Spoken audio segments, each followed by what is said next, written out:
Bonjour à toi cher spectateur, Bel enfant de Thierry Terrasson aka Jim. C'est un film qui m'intriguait, bon, si vous êtes dans le petit monde des youtubeurs, qui m'intriguait surtout par la présence de Marine Bohin en tête d'affiche de ce long métrage, parce que Marine c'est quelqu'un que je connais bien et donc du coup j'étais forcément intrigué par ce film. Et au-delà de ça, je dois avouer que je trouvais l'affiche plutôt jolie et surtout j'étais intrigué par cet auteur de BD qui décidait de passer au long métrage après de très nombreuses années à faire des cours.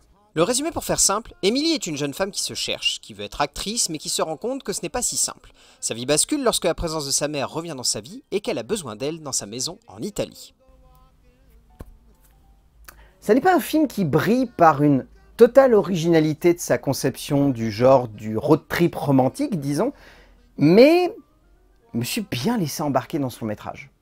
En fait, je trouve ça intéressant parce que sous ces espèces de faux airs de comédie romantique qui pourraient être à la limite du ringard à cause de cette affiche, eh ben, Jim nous embarque dans un espèce de petit voyage familial qui est finalement très touchant, qui joue beaucoup sur une corde sensible qui, je trouve, est très rarement amenée au cinéma, c'est-à-dire construire une famille dysfonctionnelle à laquelle, pour autant, on est profondément attaché. Parce que les familles dysfonctionnelles, je vais rien vous inventer, au cinéma, il y en a des mille et des cents. Il y a des clichés, il y a des facilités, il y a des déglingués, il y a des Little Miss Sunshine, mais voilà. La famille dysfonctionnelle, c'est un sujet que je trouve très bon au cinéma lorsqu'il est bien équilibré. Et ici, ce qui est intéressant, c'est que Jim, il a réussi à construire la famille dysfonctionnelle qui, je trouve, est la plus parfaite qui soit. Avec toutes ces femmes que tout oppose, mais que pour autant, on a envie de rassembler parce qu'on se dit qu'ensemble, elles doivent former quelque chose de magnifique.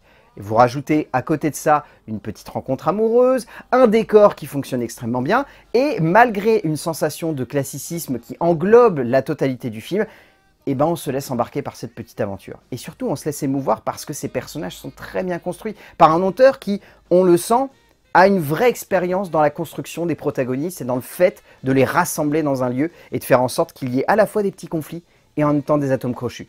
Et cet équilibre, c'est ce que je trouve être le plus intéressant dans Bel enfant. Il n'est jamais simple de passer au long métrage, de faire en sorte qu'une histoire qui peut sembler courte et donc potentiellement anecdotique puisse devenir quelque chose de plus dense, de plus impactant, de plus profond que ce qui pourrait sembler être une petite rencontre entre deux êtres le temps d'un court métrage.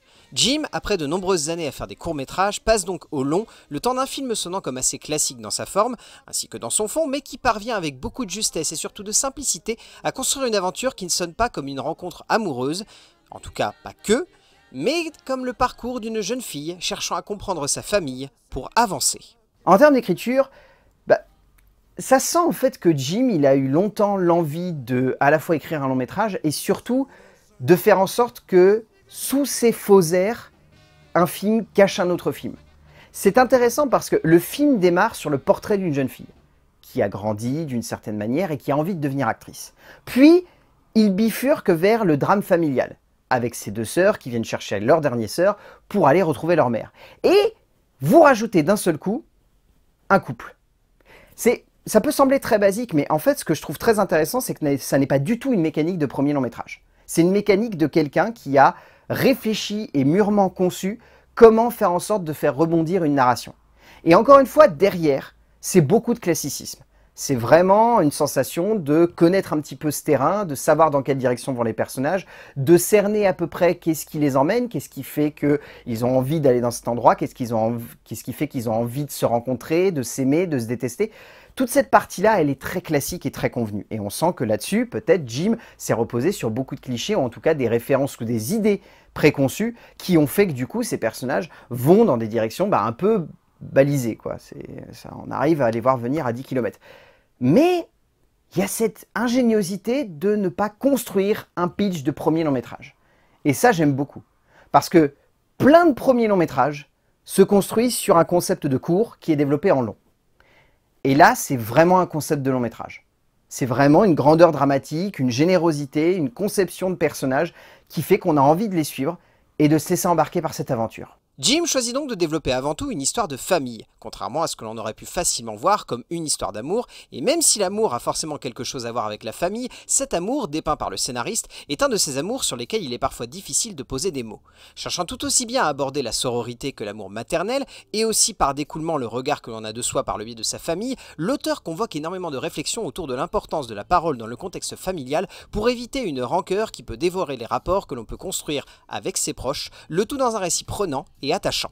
En termes de mise en scène, faut être indulgent avec ce film parce que c'est pas un film qui est fait de bric et de broc, mais on sent que c'est un film fait avant tout par passion, sans forcément avoir le budget total et nécessaire pour réussir à aller jusqu'au bout de ses idées.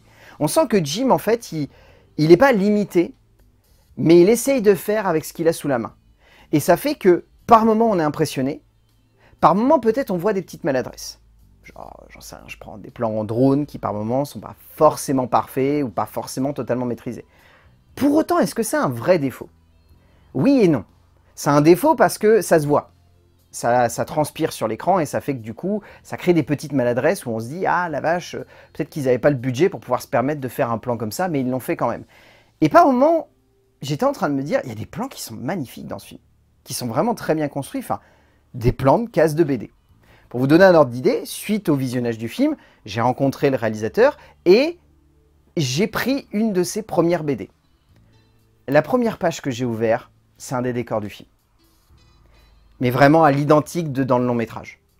Je me suis dit à ce moment-là, ok, un auteur de BD, lorsqu'il conçoit un film, il a vraiment des idées mais totalement préconçues qu'il a presque dessinées dans sa tête. Et c'est ce qui ressort en fait de certains cadres de ce long métrage. C'est des cadres qui ont été tellement pensés et réfléchis par quelqu'un qui a l'habitude de dessiner ce genre de lieu, ce genre de contexte, ce genre de rencontre, que du coup, même si on y voit des petites maladresses, on trouve ça beau. Et on se dit que ça suffit à porter le long métrage, ça suffit à lui donner une identité, et que même si derrière, il y a ces petits moments où on se dit le film n'a pas les moyens à la hauteur de ses ambitions, c'est compensé par tellement de créativité et de générosité que ça fonctionne.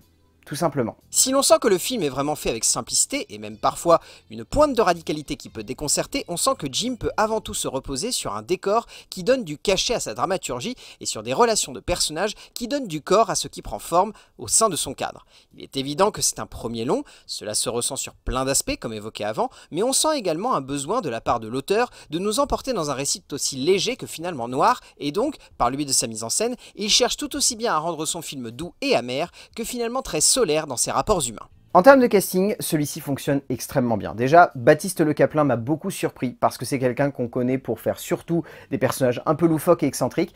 Là, il est tout en retenue, très sobre et très élégant. J'ai beaucoup aimé son interprétation. Marissa Berenson est également excellente, tout comme Albert Delpy, que j'ai trouvé très très bon. Mention spéciale tout de même pour Caroline Bourg et Cybèle Villemagne. Les deux sœurs sont extrêmement attachantes et extrêmement belles. Les deux sont super bien interprétées. Dans les rôles plus tertiaires, on a Eddie Borelli et Michael Cohen, qui sont bien, mais vraiment qui sont en toile de fond. Mais bien évidemment, vous vous en doutez, il est difficile d'être objectif lorsque l'on connaît l'actrice principale. Alors, pour autant, je peux vous le dire, elle est vraiment excellente. Elle m'a complètement surpris. Je me suis complètement laissé embarquer dans le film et chose rare, mais lorsque l'on connaît une personne qui joue, on a tendance à voir uniquement la personne. J'ai oublié Marine et je n'ai pensé qu'à son personnage. Pour vous donner à quel point j'ai trouvé vraiment son interprétation fantastique, j'ai oublié que c'était Marine qui jouait ce personnage. Marine Bohin est belle. Elle illumine le long métrage par une présence charismatique et marquante qui donne du cachet à cette héroïne qui aurait pu sonner comme cliché, mais qu'elle rend magique à suivre. Au bout du compte, bel enfant, très classique, mais dans le meilleur sens du terme. On sent que c'est un film qui balbutie par moments, qui hésite, qui tâtonne. Pour autant, c'est un film qui, je trouve, est vraiment encourageant pour la suite de la réalisation et de son parcours de Jim. Je pense qu'il va livrer vraiment des films quand il aura trouvé un bon producteur qui arrivera à bien l'emmener. Des films qui vont être passionnants, qui vont être géniaux, qui vont être super cool à suivre. Ça sera vraiment un joli parcours, je pense. Et j'espère pour lui que ça sera le cas. Au-delà de ça, c'est un film qui est très touchant, très émouvant, dans lequel on se laisse bercer, qui certes est rempli par moments de clichés de facilité, mais pour autant, c'est pas forcément un défaut. Par moments, c'est juste un bon moyen de laisser le spectateur se laisser entraîner par ses émotions. Et est-ce que c'est une mauvaise chose? Je ne pense pas. Donc Bel Enfant de Thierry Terrasson a.k.a. Jim. Si vous avez l'occasion de le voir en salle, allez-y. C'est un joli moment de cinéma et je pense que vous allez particulièrement aimer cette histoire d'amour et cette histoire de famille. A plus!